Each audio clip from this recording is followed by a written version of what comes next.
Hello, everybody, and welcome to this, our very first episode of the new season. And I don't know, Mortellus, if you knew you were the first episode. Welcome to the first episode. Hi, thank you for having me. That's a lot of pressure Absolutely. for the first episode. It's all good. No, I mean, you're setting the stage for everybody else, but it's okay. No pressure. There will be For lots of things for people to trip over on that stage. Love it. Well, and so this whole of people who are joining us, this whole season, in the northern hemisphere, we're in the midst of winter, and so this is the very first episode of Essence Podcast, Kitchen Table Talks, a gentle coming to the kitchen table, a little bit less pressure, I but brought my tea come for on. the table. Yeah. And I also have my tea with me, so it's good. For those of you who don't know who Mortellus is, I think most of my listeners probably know who you are or have heard of your book that's just come out. Mortellus is a lineage third degree Gardnerian High Priestex of the Long Island line, presently busy at work on their third book, with the second, The Bones Fall in a Spiral, a guide to necromancy and the magic of death, completed and arriving soon. By the time, actually, that's already out, isn't it? Already out. I absolutely lied to you about my bio. I think the publisher sent you over an older version of that document. Okay. But yes, it is out. It came out October 3rd. Yes. Oh, And that's so exciting.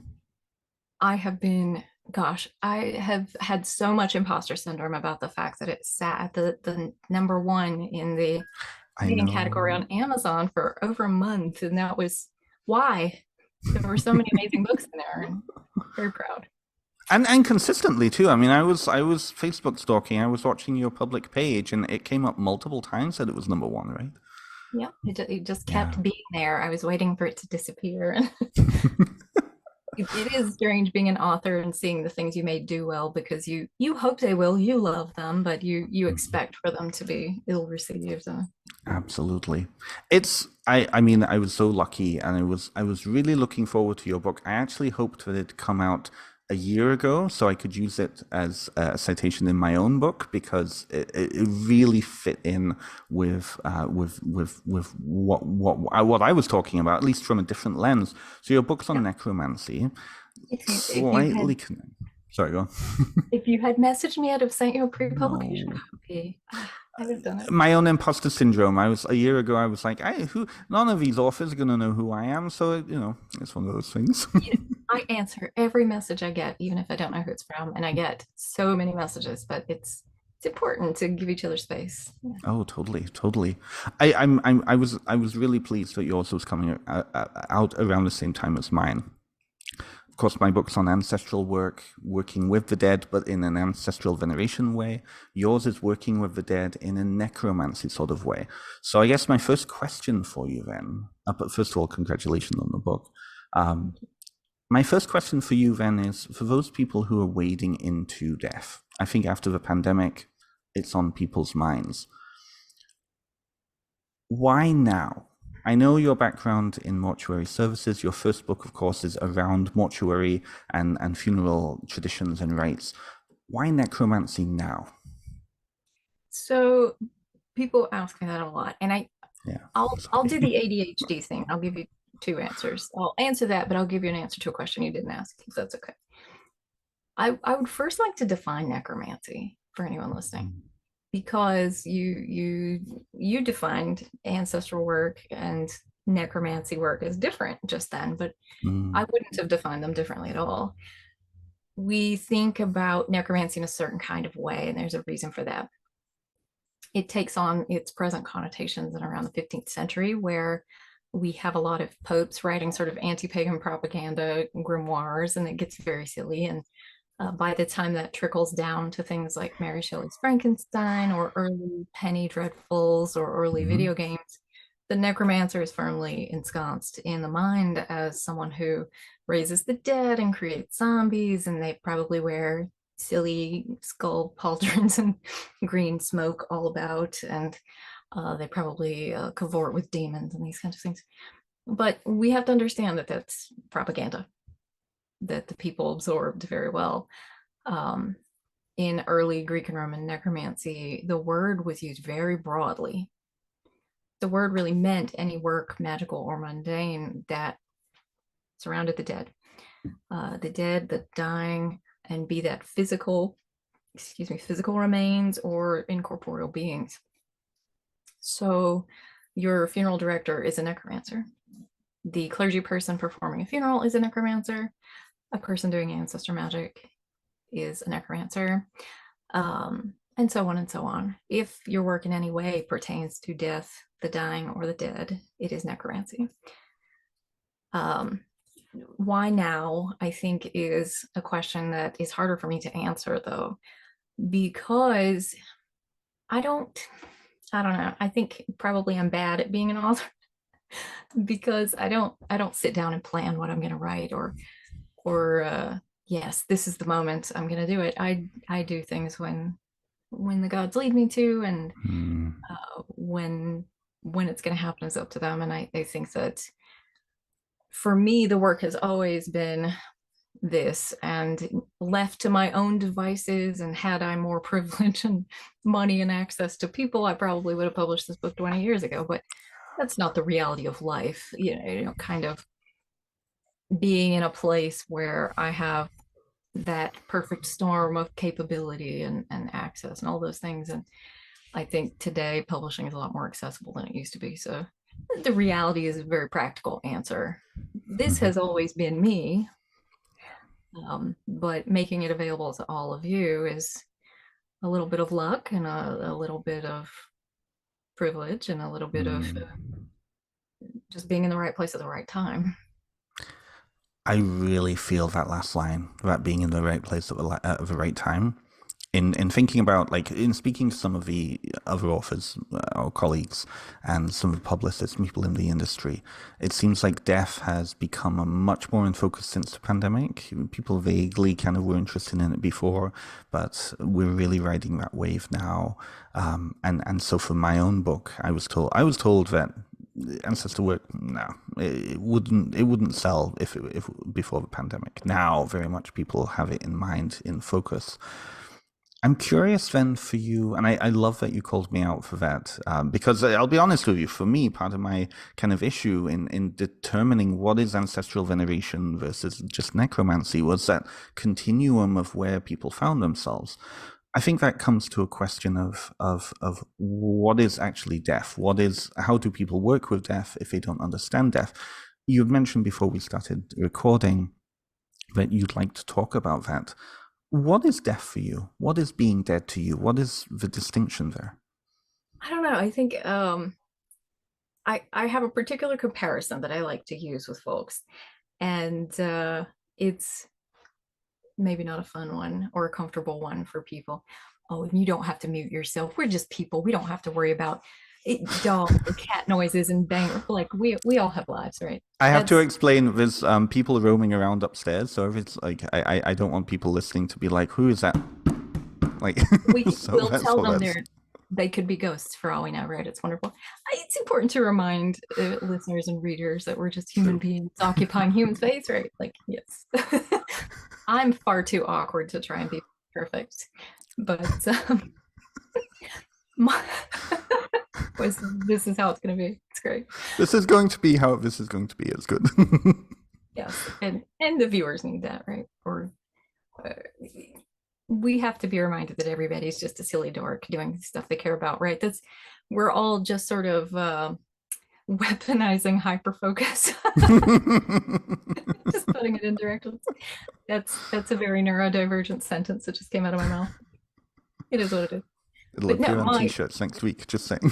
Sorry, go on. So whoever makes those, please send me one. I'll take a size medium if it's a little loose and flappy.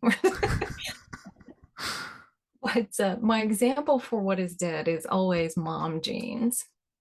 You probably thought of something when I said that. Most people do. You had a picture of what mom jeans are.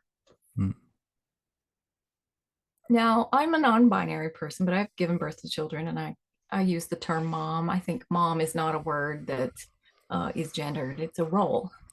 Yeah.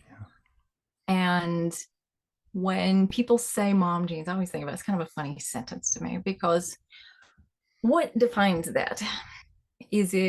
Are all my pants mom jeans because I'm a mom? And when did I become that? Did I become that when my twins were born when I was 35? Did I become that when my oldest child was born when I was 19? Or did they become mom genes the first time I was pregnant after an assault at the age of 11? Mhm. What is the defining line between what makes my pants uncool? Right. It doesn't mean anything. And it's really Mm. just kind of a shitty thing to say, right? It's sort of crappy, and we probably just thought of something sort of stylistically out of date and frumpy or comfortable. Um, but it doesn't mean anything. The boundary is very thin. So what defines death can also be very narrow. We like to think that it's someone who's just simply not breathing air and they don't have a heartbeat or whatever, but that would also sort of define a lot of people on life support waiting to have their organs harvested. This is the It thing. would define a lot of people in comas. Mm. It would define people who are only briefly dead. I was dead for 28 minutes as a child. Mm-hmm. And was I only dead then? Mm. Or am I dead now? Maybe Mm. you're a very good medium as you're talking to the dead right now. This I, is the thing. I joke that I'm a revenant because I've been dead and I no longer carry that status. If people looked at me, they would assume that I am alive because I have the qualities of being alive. But if people look at me, they also assume that I'm a woman, which I am not. Mm. The boundaries are narrow, and who's to say that someone that we would measurably define as deceased, someone buried in the 1700s, and they're nothing but dust today, who's to say that they don't recognize themselves as alive? All they're missing is Right. flesh. Mm. I, as a person breathing air, probably have more qualities of death than many ghosts. Mm. All they're missing is flesh. So I think it means very little, actually, particularly Mm. magically, particularly semantically. And recognizing death in each other is important. There are very few of us that have not touched death in some way, and particularly Mm. people. I find a lot of people in the pagan community are sort of often coming from difficult backgrounds. I very regularly meet people who have had near death experiences or have escaped things that very nearly cost them their lives. And Mm. for you to recognize death in yourself and choose life, that's a big part of working with the dead in any measure. Mm.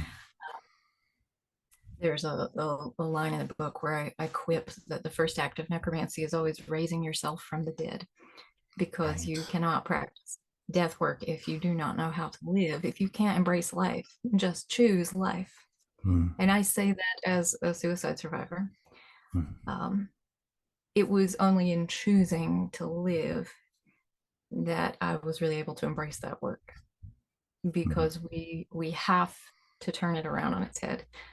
Necromancy is always about reversals. So when you are, even if we're quipping about sort of reanimating the dead or that kind of thing, Mm. we're talking about raising them from the dead. We're reverting their status. Mm. If we are doing mediumship or something like that, we are giving them a voice where they didn't previously have one. So we're sort of flipping things around backwards. So I do believe that working with the dead is very much about embracing life. Mm. Very much so. Very much so. The major point that I make in my own book is that ancestral veneration is about life now than it is about the story that we have of the dead from 100, 200, 5,000 years ago, however long it is. I'm curious. Can I ask you a question? Yeah, for sure. How do you define an ancestor? This is something that I've gone through a lot, and so I really push in the book, in my own book, that an ancestor is anything or anyone that contributes to who we are. Yes. May I add to that? Because Absolutely, please do. I think I think this is fun. There's a bit of an urban legend or myth that within 100 generations, every person is related. Mm. Scientifically, that's probably true, but it's also false.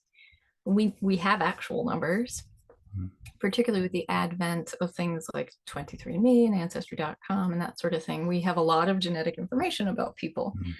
And the fun detail you can take from that is because of something called the genetic isopoint. We know Mhm. that within any two people, we are closely related.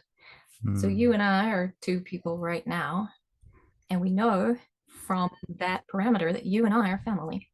Mhm. So if we take that and we apply it to our magic and our ancestor work, that allows us to broaden our perspective of who our ancestors are and kind of look beyond the narrowness of things like race or Mhm.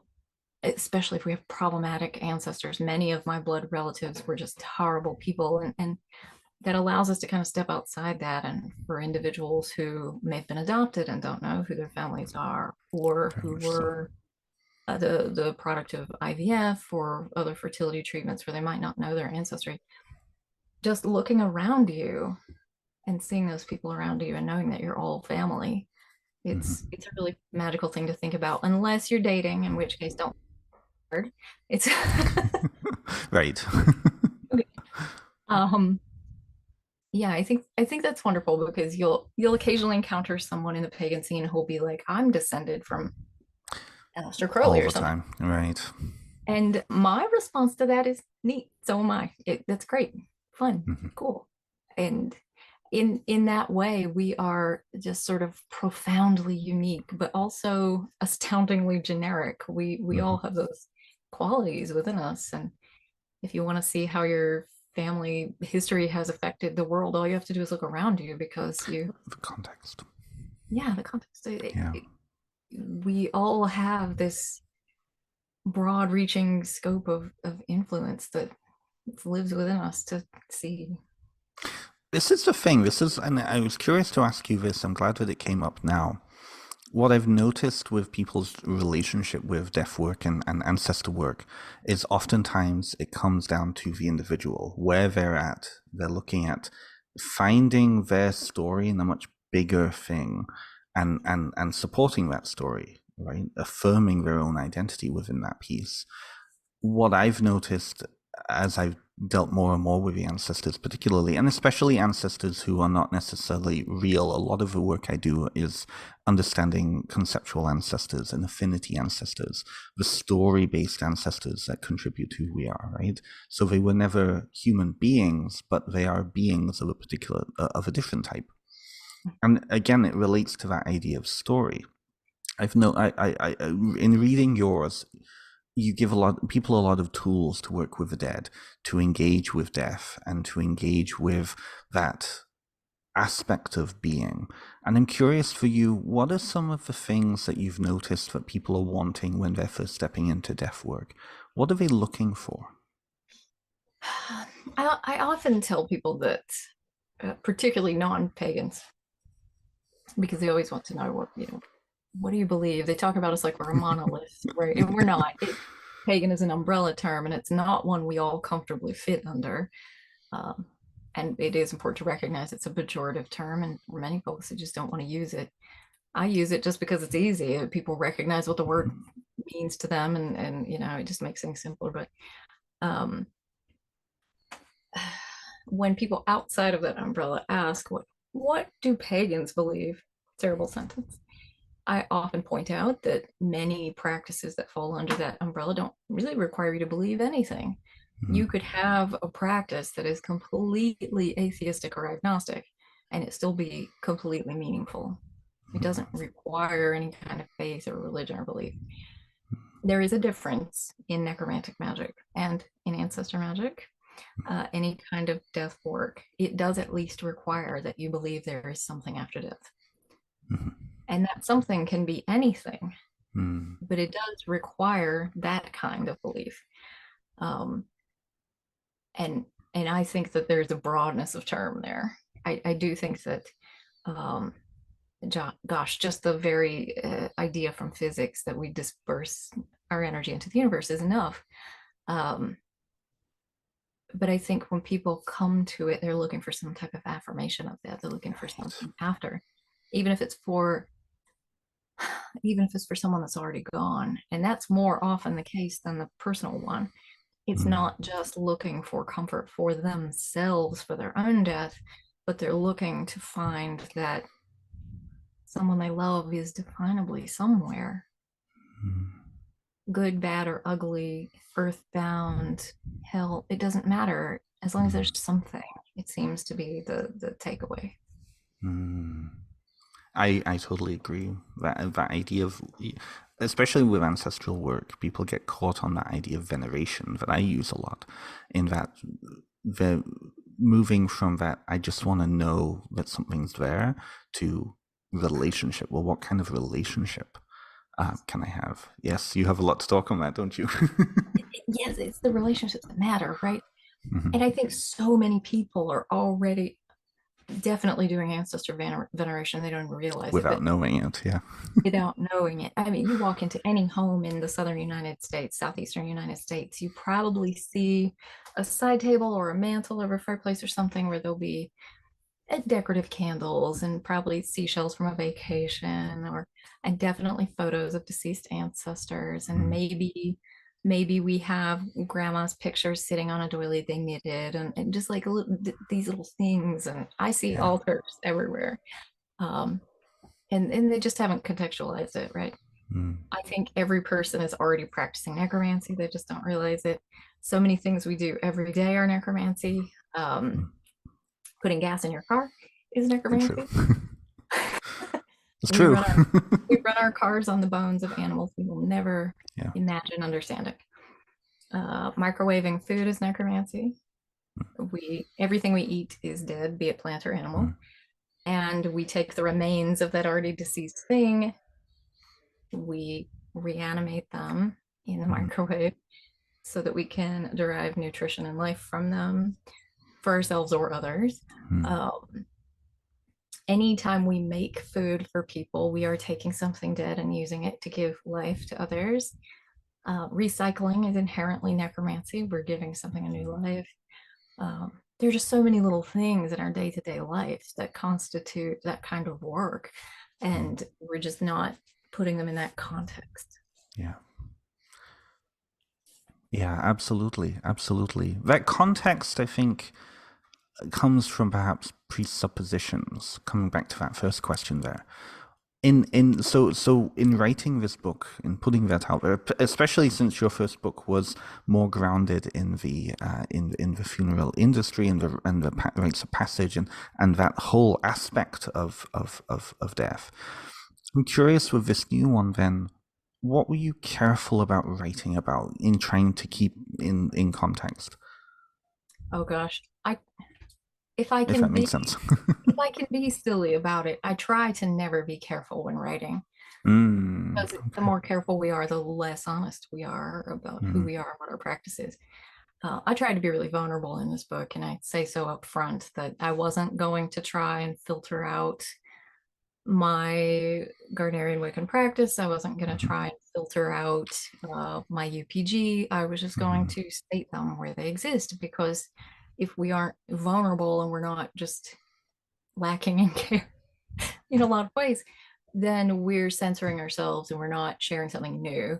mm, Um, and to what point do we have to really erase ourselves from a work? And to what point is that just really harmful? Um, mm. that I heard an expression a few years ago where somebody referred to a book as being Wicca washed. That was very funny to me. Uh, like whitewashing, but Wicca washing. Yeah, yeah, yeah, yeah. I had read the book and I didn't see Wiccan influence in it, which was funny Mm. because being a Gardnerian or British traditional witch, You would see it. I would see it. It was really funny. Um, and the idea of what people see as that is so broad. And Mm. when I was finishing the manuscript and writing the introduction, I was like, people are going to read this and they're going to think I'm like a fluffy necromancer. Think of it, so I just stated it's like this is what my magic is. It's not eyeliner at Hot Topic. We're not Mm. doing that. It's not. This is just the practical reality of working with death, and some of the stuff in this book is the practical reality of the person writing it. This is just who I Mm. am, and I hope people will see that as a gift and not something that annoyed them. But if we're talking about care in terms of what I wanted to be sure to say, I think some of the big things for me were expressing that necromancy isn't something scary or spooky done at midnight in a cemetery per se. It can be that if you want it to be. Right. It doesn't have to be. That it's something much more mundane than people give it credit for, and that it's something that is a real counterpoint to any magic you're already doing. I do often tell people that this isn't really a book about necromancy. It's a book about balancing your practice. Right. Because when we have there is kind of a lean in the modern neo-pagan world toward life, fertility, creation, et cetera, sort of youth oriented, that kind of stuff. And we cannot freeze life in a bubble. That's just not reality. Death finds us when death wants to. And when we take things like, oh gosh, I'll pick on Wicca since I have done it already. Go on. You have right to. We think about Wicca as being fertility oriented, like mother goddess, goddess of the moon, horned god, whatever. But if we take the horned god of death and resurrection and reduce them to nothing more than a boner on Beltane, we have really reduced that idea of death down into nothingness. We have taken this deity that by name is associated with death in the underworld and made them nothing more than an agent in the creation of life, and then to sort of put them in the background. That practice becomes very unbalanced. We have to recognize the other side of the scale. So I think that's something I really wanted to be careful about. Absolutely. And that really comes through in the book, throughout the book. And you could probably hear some people in the background there. Throughout the book, you talk about ethics. You talk about putting together a code of ethics. And I'm curious then, when it comes to kind of that, well, what you were just saying then, what is the most important thing around crafting a code of ethics? I know you give us some examples in the book, but in how to get to people to think about ethics then, what would you say to that? Oh, I think we lost the end of you there. You muted a little too soon. Sorry. That piece around actually putting together a code of ethics and how to think about ethics. What would you say to that? I think the important part is the thinking about it, right? Because we have often as people strong ideas about what we believe our ethics are, but those ethics are rarely tested, particularly if you're like white middle class American. Your ethics are not probably getting stretched around too much. You're never having to question whether it's okay to go steal baby food. I've been very poor, so I have seen some of those tensions in my life and in the people around me. I've said this from time to time, but a good deal of my childhood I spent dumpster diving for food and clothes. So is it ethical to take food from a dumpster if they have a sign saying that's not allowed? Right, there are questions. So it is important to sit down and sort of think about them, what matters to you. And ethics is a big word that has lots of connotations, and it is important to recognize that ethics are variable by culture, background, etc. But when you sit down and affirm what matters to you, what you are and are not willing to do, and what your concerns are, what you're caring about in the world, and what matters to you, and you write those things down, you've thought about them, and then you can start addressing how you want to live within them and practice within them, and they're going to change. The very first time I sat down and wrote a personal code for myself, many years ago, playing tabletop role-playing games like Dungeons and Dragons, and was playing a paladin, and paladins have a code they have to live by. They're stated in the manual what the code is, things like you can't break the law of the land, that kind of stuff. And if you build a paladin character, you can choose, instead of a deity, to choose a something that you're personally devoted to, a thought or an ideal. And that's what I chose for this character. I didn't want to choose one of the fictional deities from the book, and my ideal was justice and whatever. And you need a code to play a paladin, so I was writing the paladin's code, and that was easy. It's fun to think about what a character in a fictional game will do, and that got me thinking about what my own code might be. So I sat down and I wrote it out, and the very first time I wrote it out, I wrote that I would never ever cast a curse. Well, I learned that to be false about myself. I was going to say, looking at the contents of the book. I've only done it twice. I've done it twice in my entire life.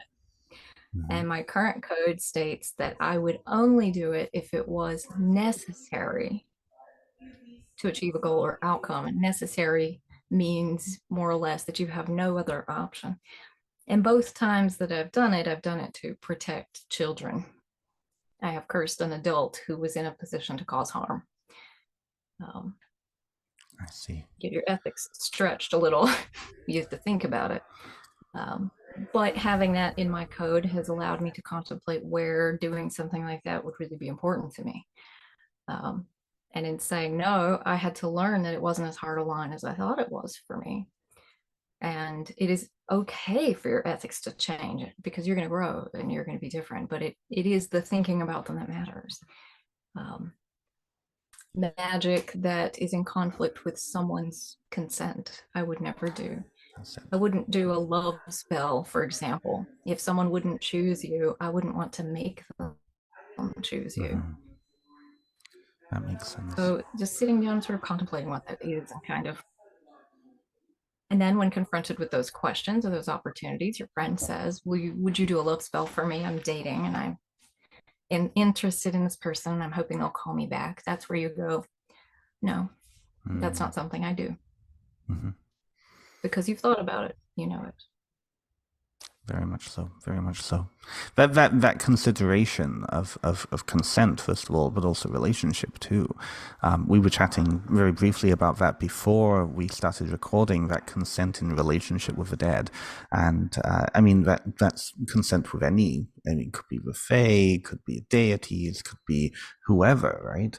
Can you speak about how consent comes into this work and give us a really good idea of kind of where you approach it with? I have to say that it is very funny that you described our chat as brief. Like we didn't talk for 2 hours before this. It's very funny. I could talk for 10 hours and it be brief. You're like, I'm just one of those people. True, very true. But yeah, I think consent is a big issue when working with the dead because first of all, I think people hear the word necromancy or necromancer and they assume that you're like commanding the dead to do things. It's not really the point of the word. It's a stereotype. It has nothing to do with anything. But I do think that generally practitioners or some people who've been really vocal about the topic have sort of failed to consider the humanity of the dead. I hear people say something like, there was a ghost in my house and we objectify the dead. We don't talk about them like people or animals, which also deserve our respect. We don't talk about them like they were once living. We don't give them the same respect and autonomy that we ourselves desire. And I think that that's a really necessary piece. Something that I talk a lot about, particularly I do a class about mediumship and I'm always talking about what makes communication valid. We spoke about this earlier. People often look at things like necromancy, ancestor work, mediumship, and so on, and they look for validation. You ask a question, you get an answer, and if you haven't gotten one, you didn't do your part well. Is sort of something went wrong, or I wasn't effective. But that assumes that the dead owe you an answer, and I'm always cautioning people to consider that that's not the case. The dead don't have to answer you at all. If you, like I said to you earlier, if you called a friend and they didn't answer and you left a voicemail, you have still communicated. The communication was valid. They received what you had to say, but they don't have to call you back. They don't have to give you an answer. But that doesn't mean it wasn't received. Yes. And just sort of allowing for that kind of consent that says, I recognize that I'm shouting into the void and this person or these people don't owe me anything. I think Yeah. it's really important to just absorb that and take it home with you. I particularly love a definition of necromancy from the 1812 edition of Webster's Dictionary. I think I mentioned this to you earlier, Yeah. but it describes necromancy as, quote, the purported act of communication with the dead. It's very hostile, purported. So it's very funny to me because it assumes that it's false. And I don't think any communication is false. It is the communication that matters. If you have communicated, the communication was real. If you're standing by a graveside saying, I miss you, you communicated. It doesn't matter if you didn't get a response. Just like I said earlier, I have been dead. We're communicating right now. Look at you. This You're is the very thing. good at mediumship. You're very good at it.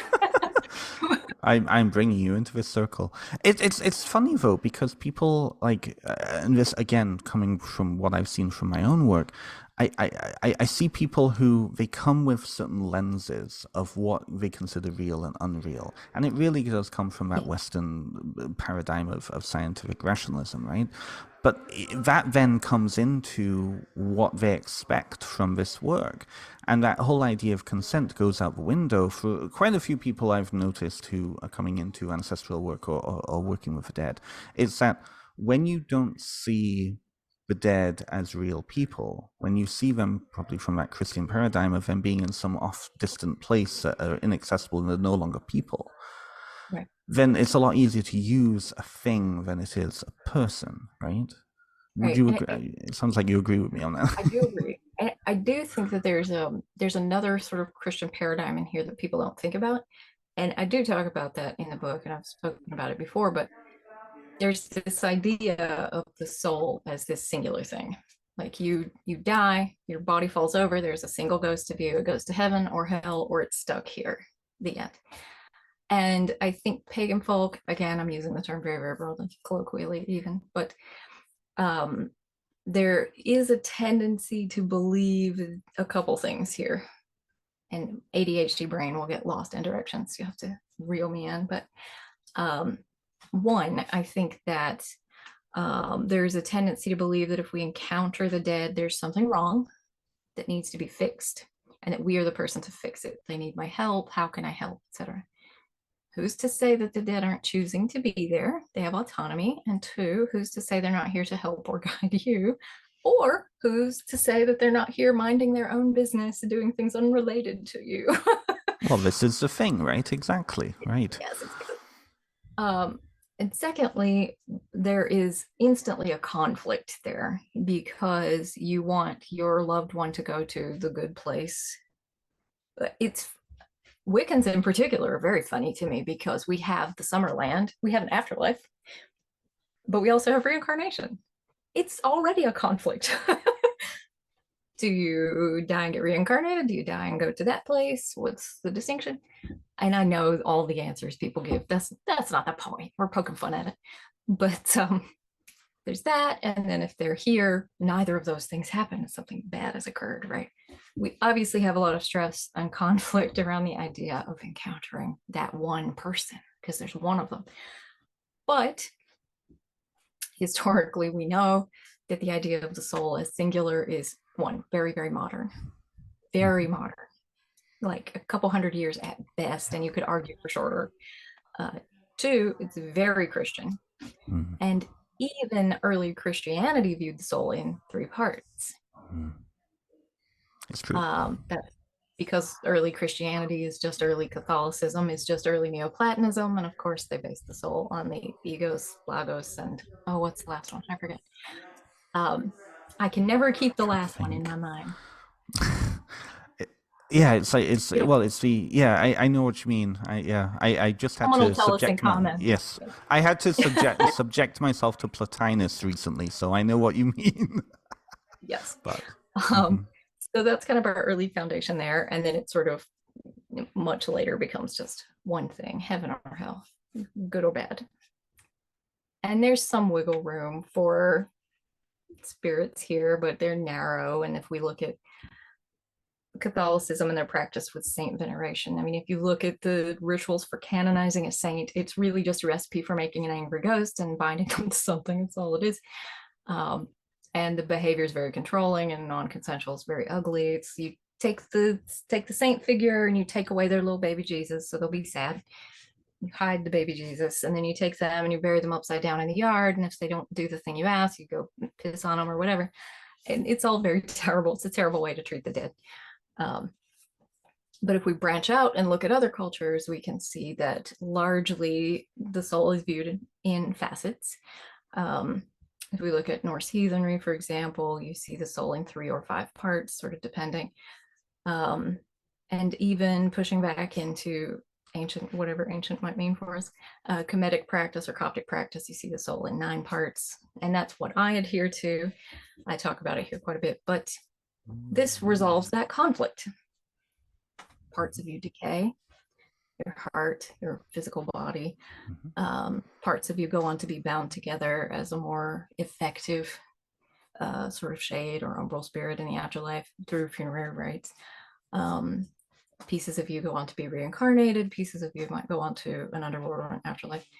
And other pieces of you can choose to do whatever they might like, which includes staying here and wandering around and just, you know, chatting people up or whatever they want to be doing with their afterlives.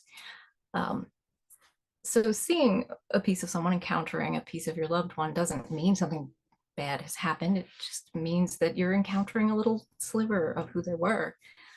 And I think it's useful information for folks to have. It's kind of mind-blowing because I make the same, I go through very similar. It's almost like we were like writing the same thing almost at the same time when we didn't know each other. But I make the case in... I have to read your book now. I have to chapter two, folks. But it's one of those, and I think yours is chapter 4. I think chapter 4 of yours and chapter 2 of mine are very similar.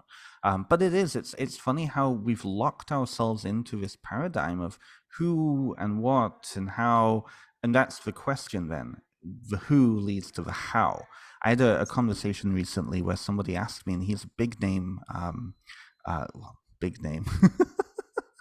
I know that goes back to our previous conversation we were having off camera, but he's a more published individual, and he asked me. He said, "You know, I don't." Or first, he prefaced. He said, "I don't believe in working with the ancestors because to me they've just reincarnated and gone off to their own thing, and you working with them is pulling them back instead of allowing them to continue on. So for me, it's an unethical thing. What do you think?" Yes.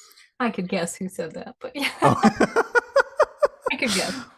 Well, this particular person comes from like a dharmic Jain perspective. Right. And it's, you know, go on, sorry.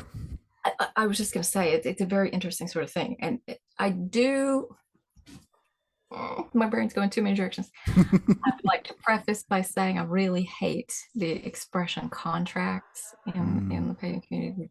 Soul contracts. Soul contracts, yes. 1980s. I've had people tell me things like I should be grateful for the traumatic childhood I had because I chose it, and I was meant to learn lessons. And that's some horrible, awful shit. Everybody, please do not believe in that. Things like soulmates, it's just there to keep you in toxic relationships. Don't listen to this. Twin flames, blah, blah, blah. Yes. Right. All of that said, I'm about to use the word contract, so I'm a huge hypocrite. So but only for lack of a better word, right? I do think there's a kind of contract between practitioners and their beliefs and practices. Contract used very loosely, only to imply a set of things you believe. This is your faith code. These are your ideas about the world. I'm a big proponent of string theory, quantum theory, etc. I think there are as many afterlives as there are people to believe in them. I find that very comforting because I hope my parents get the hell that they absolutely believe is true. It's out there. Let them find it. The bad people deserve the bad place they believe in, right? That said, I think that for each individual practitioner, you're going to have very, very individual beliefs about the afterlife, and I don't believe they're wrong. I don't believe they're in conflict with this. I think for each person, there is that sort of broad scope of what is going to be real for you. If we can believe in thought forms and egregores and string theory, why not believe that the afterlife is a flourishing world filled with a great many places and things? Um, in my own experience with death, where I was in a coma for 4 days and then I died, and we'll skip that over. I talked about it in other podcasts and in books and things, but I remember being dead, and it was a long span of time for me. It was years. I lived a life.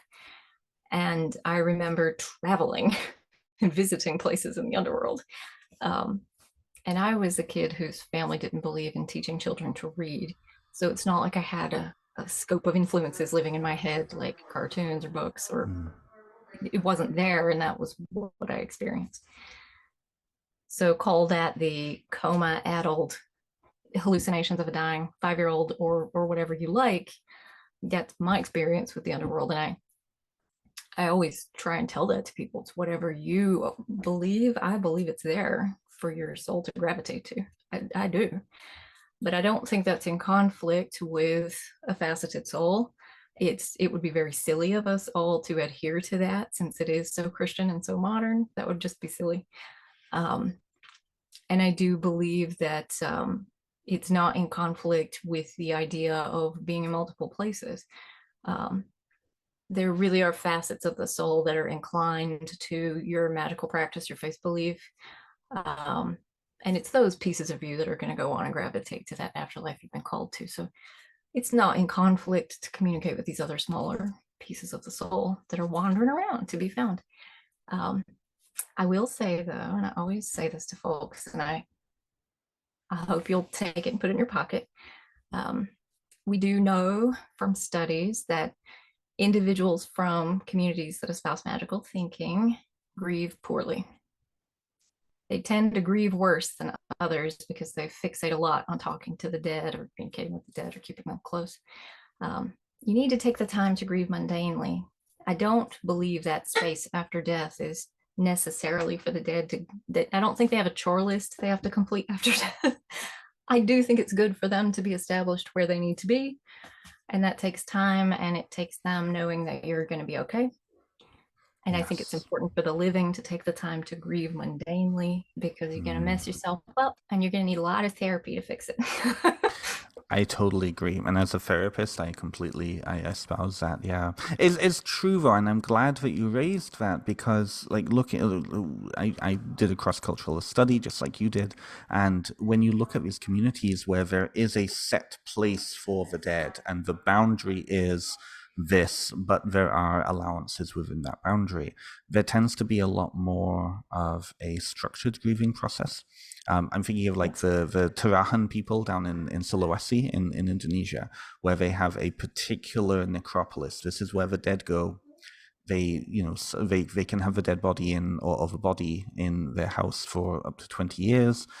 Grandfather is sleeping, don't disturb grandfather. Grandmother is ill today, that's why she hasn't eaten what we've provided her.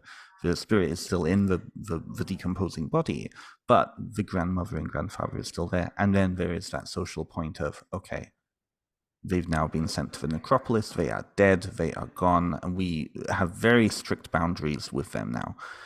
Do you think that paganism, because of, I know you've got so many things you want to say to that, do you think that paganism is lacking because we don't have that strong kind of social contract anymore? Kind of two thoughts. Of course. First thought, and interjecting backwards thought. See, neurodivergent brains, we're funny creatures. I just wanted to say that in a lot of ways, the Christian community is doing better than us in that regard, because even though there is the bad place, dead is dead, and they go to the place and then you grieve and you don't think about it. And that's helpful sometimes for folks. But to your other comment, I think, again, we can't refer to paganism as a monolith. There's so many This is true. Communities within it. And I think that for what we think of as neo-paganism, and let's be real, we're all talking about like eclectic Wiccans or that kind of thing, right? Like that's the broad depth. and we wouldn't be where we are as a neo-pagan community if not for the tradition I'm in, right? That's a reality. The early Gardnerians, that's kind of how we wound up where we are, and that's great and fun and weird. It's super weird to think about the fact that we're a group of people that's less than a century old, and we talk about it like it's it's very funny. But if we're kind of narrowing to those kinds of groups, it's yeah, I do think those early founders let us down, but and that's you're talking about a group of weirdos from the 30s, a bunch of theater nerds. I mean, real talk, it was a bunch of It's theater nerds. true. Yeah, no, Yes, it's absolutely true. they kind of fell in together and they were doing their weird things together. You know, Gerald Gardner had severe asthma and was a practicing nudist because that was the medical advice at the time for asthma, right? So you had a bunch of theater nerds living in a nudist resort doing witchcraft and just kind of making it up as they went along. They probably never had a single passing thought that other people would do exactly the thing they were doing. Right. Imagine, I go back to D&D, but just imagine you've got a game group and you have 6 people at the table, you've got a full adventuring party, and one of them gets up one day and says, I'm moving to Virginia, but I'm going to start a game group there. Can you tell me exactly what our house rules are and how we run the game so I remember to do it the same way? And then this happened 100 more times. It would be so weird, right?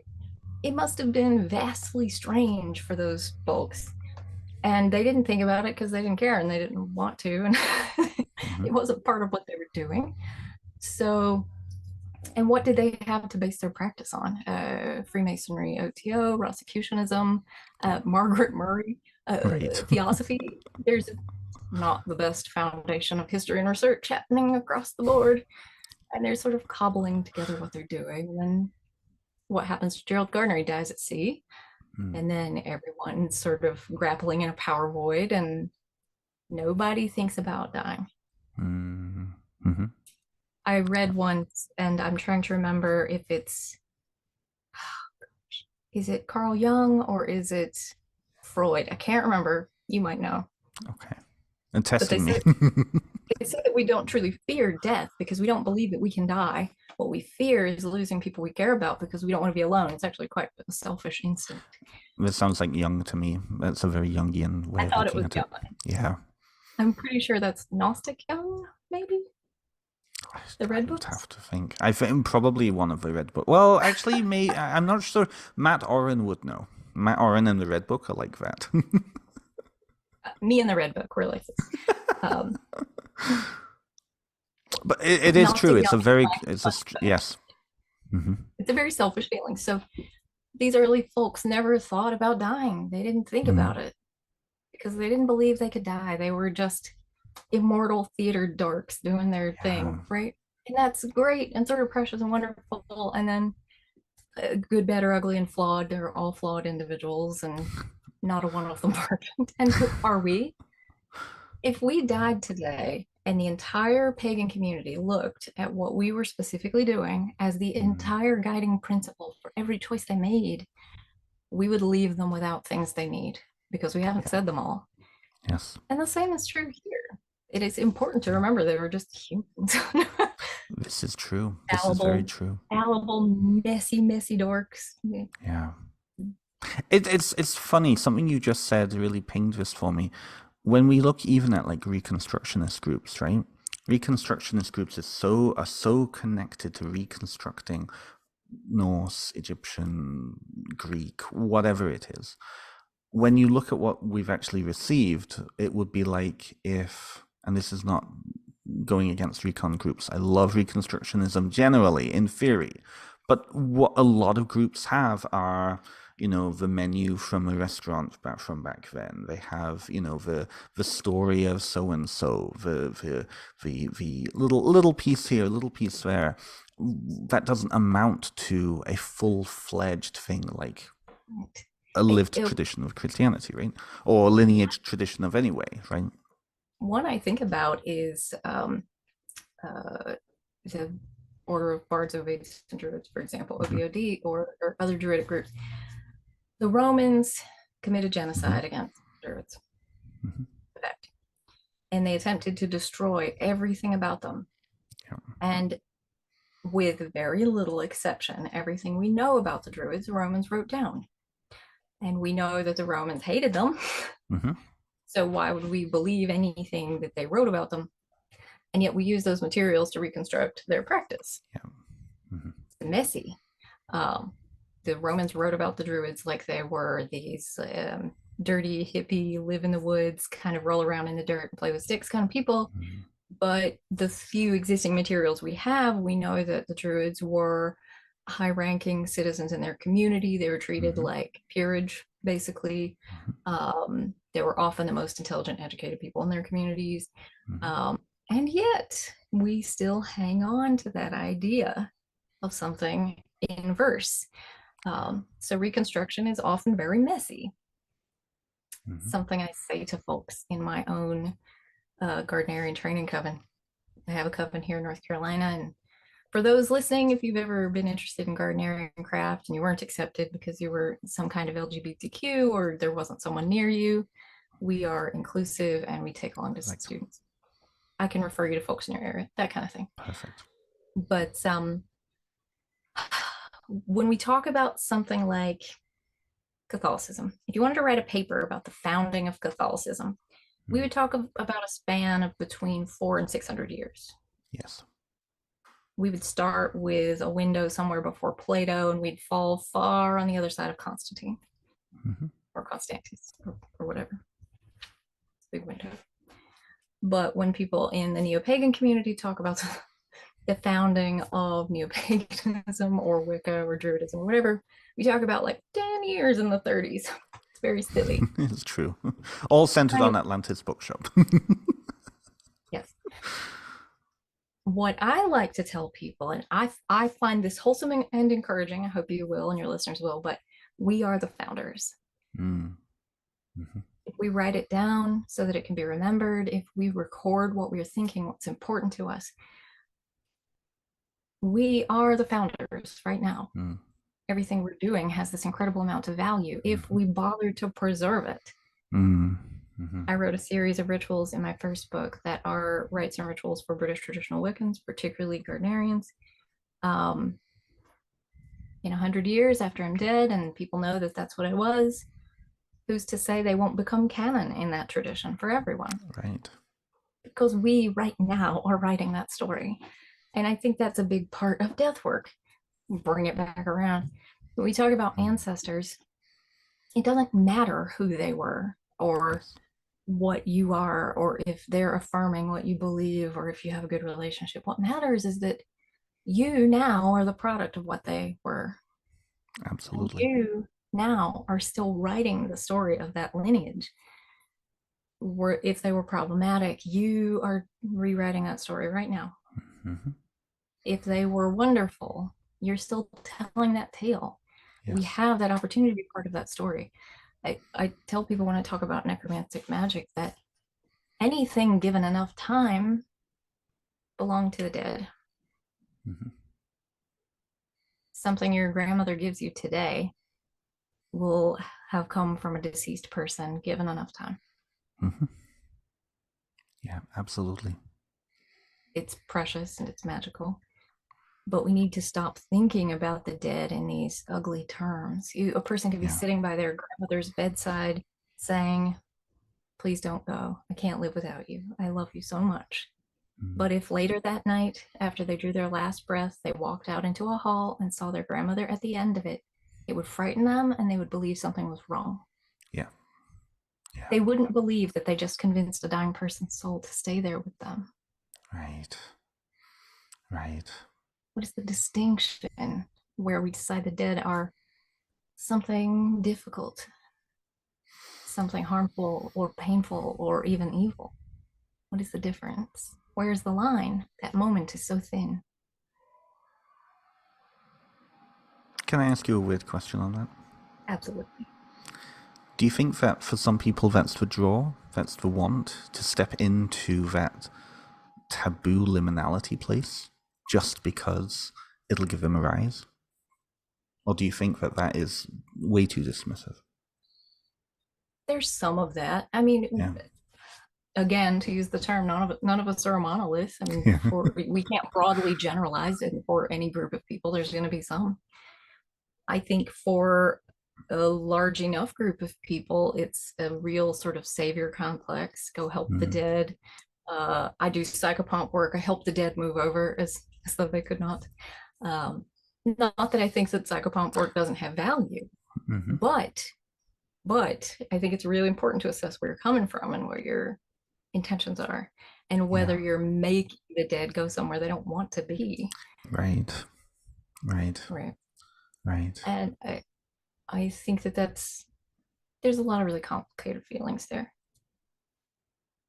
I think too, when you go from the hospice bed to the hallway and you see newly dead grandma's ghost, people immediately think something is incorrect, because we do have that very Christian idea of the one soul, and we have that very Christian idea of they go here or there. So if they're here, something is the matter. And it's up to us to make it better, right? Yes. And I think a lot of it too goes back around to early Catholicism, and you can sort of pick out the moments where, I guess we have to still use pagan, non-Catholic groups of a certain time period really thought that the thing Catholics were doing was super weird. The way they treated their dead, they found it uncomfortable. So we're bedazzling corpses and we're putting relics on display and that kind of stuff. It was deemed very strange. And you have to imagine this is a time too when they can just come into your village because they heard a rumor about a corpse that doesn't smell bad and steal them. It's a saint now. Just take them away. So this was uncomfortable for people. So it was important to send a message that the way non-Catholics interacted with the dead was wrong. So very early sort of necromantic propaganda, anti-pagan propaganda, talks about how when you speak to saints, it's different because you have God as an intercessor. Right. Veneration. Right. Yeah, they're the holy dead. But if you are doing these other things, these non-Catholic things, and you're talking to the dead, they sent a message basically that people were being deceived, that they weren't actually interacting with their dead, they were interacting with demons.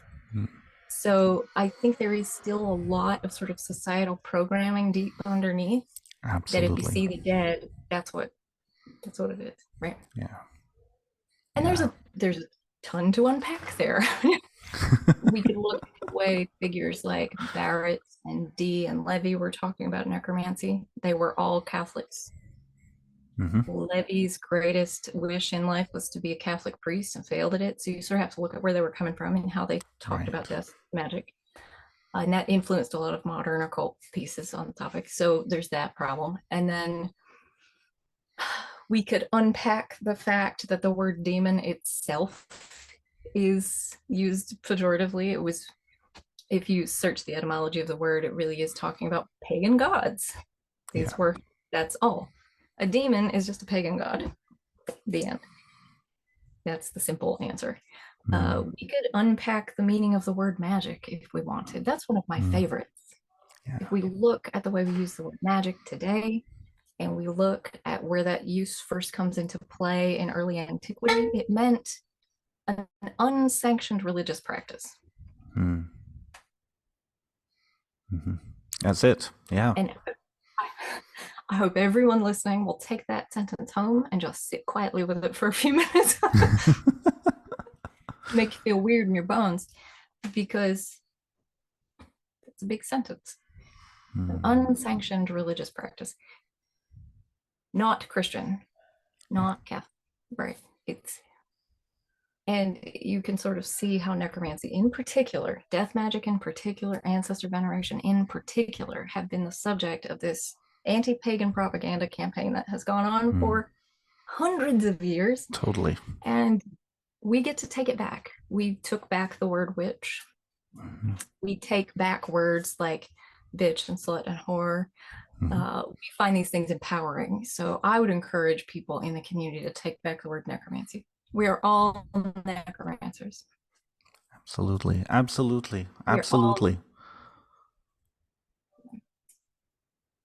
We are I'm all doing we are all doing the work of the dead, even if it's just living, because we are the product of so many choices throughout history. We imagine, I saw a meme once, it was like, imagine your ancestors looking at you, ignoring your cabinet of spices and laying on your couch in the winter wearing a short sleeve shirt, like, oh my gosh, they're doing so well for yeah, themselves. They have a how whole proud they house, are there's of us. Yes. God in it. Like, Yeah. we're doing the work of the dead by just being here and surviving. Mhm. I It's think a not lot an of ugly people word. forget that. I think a lot of people have assumptions of what it would look like. This is what I'm finding with people asking me about ancestor work, right? It's it's like the reality of witchcraft is very different from the perception of witchcraft. The reality of witchcraft is, banging on bowls and saying, "Get the fuck Lots out of of death. here," Yeah. you know. Yeah. I think, imagine the best work you can do for your ancestors is just getting up every day and living, Hmm. having a full stomach, not being hungry, and having Huge. just shoes to put on. Yeah. The fact that you can walk into a Walmart and buy things you need and go home and forget about it and it didn't matter. You have survived, and that matters so much. People often ask me, what does your daily practice look like? It's a common question. What does your daily practice look like? Or like, what rituals do you do every day? That sort of thing. It's like, I am a human being living in the worst time to be alive. It's crazy out there. And in so much as I know you are not ritualizing every moment of your day, I Mm, need people to know I am not either. Sometimes the most ritual I can do is making a cup of tea every morning and standing quietly with it. that's And exactly that's it. Yeah. enough, because what is a ritual? A ritual is a series of acts completed purposefully in order, right? Yeah. Making a cup of tea is a ritual. And that's the thing. It just comes down to relationship in that moment. You're relating Right. to your cup of tea. You're relating to the moments right here. Yeah. And I know for me, getting up every day, I live in the house that my grandmother built. My grandmother built this house in the 40s Mm, with wood she cut on the same land because she didn't want to live with her terrible parents anymore. And it was a mess when I moved into it, and it'll be a little better when I leave, I hope, um, because that was her making her life better. And I know beyond shadow of a doubt that just living, every time I improve something like mm, fixing the electrical or painting a wall, I know that that is ancestor work. That's a gift to my grandmother because I'm that's improving huge. that and I'll Yes. pass it into the future, right? Yeah. Building a fence around the side yards so the kids could play safely. I think about a Yeah. time that she told me a story about one of her children getting outside one day and winding up in the woods and getting hurt. Mm, So I've made it safer for children, and I know that would matter to her. Like, these little acts mm. of service to our ancestry can be so Huge. magical, but they seem so mundane. This is the thing. I've always loved this story. So a friend of mine, one of my best friends down in Oklahoma, HIV positive, trans, and has had a journey over the past 10 years. And in her work of connecting with her biological ancestors, her blood ancestors, no interest there, wasn't interested. She was really connected with the dead of other forms. And she started to realize that there was this group that was with her, and that every time she was taking care of herself, actively going to a gym, feeding herself well so that, she could deal with her POS status, she realized that there was this other group of beings with her. She realized that they were every person who had had that mutation in her lineage of mutation, and that when she was protecting herself and feeding herself and taking care of herself so that she was healthy with this that was in her body, all of those previous people who had it in that lineage were proud, were feeling like she was living the lives that they didn't have. That's awesome. And it was just like, oh, but really changing that then connection again, coming into we have the mantle of life now, right? Right. And I think too, there's like, we do sort of focus in weird ways, I think, on the dead we're related to Mm-hmm. versus we are not. Um, we often over ritualize practice with our blood relatives, and Absolutely, we do. And we under ritualize the other. An example of that, my home sits on some earth that used to be a Revolutionary War battlefield. America, fraught history, troubling, bad country, bad stuff all around. It's messy here. But during the Revolutionary War, as I'm sure you well know, a lot of people from France came here to fight for American independence and died here far from home, never to see it again. They left their country and came here to fight for people that had nothing to do with them. And a lot of people died on this particular battlefield that were from France. And something that I do is every year, the day before Christmas, because I celebrate Christmas just like everybody else does. It's the common Christmas. I love Christmas. But on Christmas Eve, we have a tradition of, it's actually me not wanting to cook dinner. But we have like charcuterie. That is not being edited out. I pull out, cheese and sausages and bread and that's the dinner. We just have this bread, and we watch movies or whatever. But I always get like French cheeses and a baguette and like French wine and some different little stuff. And I always toast to those dead, like, thank you for coming here and for dying for people you're never gonna know. And I think enjoying food from their home country is just a small way to do that. So it's silly and it's simple and it's just a human act, I think. Yeah. It's an act of relationship, right? Yes. Yeah. Exactly. Mortellus, I could speak to you for hours and hours and hours and hours, and we've literally talked for 3 hours today, but this was delightful. This was really, really good. And even then, I think we've only just scratched the surface. Go and buy the book. Go and buy both of your books, because both of your books are amazing. The third one that's coming out, can you speak about it at all, or is it? Oh, I'm really not supposed to. Okay. I'm working on a lot of manuscripts, and what will likely be the next one to come out is a botanical, and I've hand drawn all the illustrations for it. That's something folks don't know about me too much, is that I am an artist. And I will show you a little. Ooh. You're seeing this for the first time. Yes, it's kind of a first time. Let's find one for you. Here's one of my drawings for that book. It's of mugwort. So you can see I do all these pen drawings. What else do I have here? Some beautiful dandelions. Gorgeous! Wow. I'm working on all these pieces, and it will be a death-centered botanical. Okay, that's wow. That is exciting. I feel like there's a very similar pull in folk craft, at least, towards working with botanicals. At least that I'm seeing a lot more being written about them. So that's exciting. I'm looking forward to that. So when is that out? Do we have a sense yet, or no? I don't. It likely next fall sometime. Okay.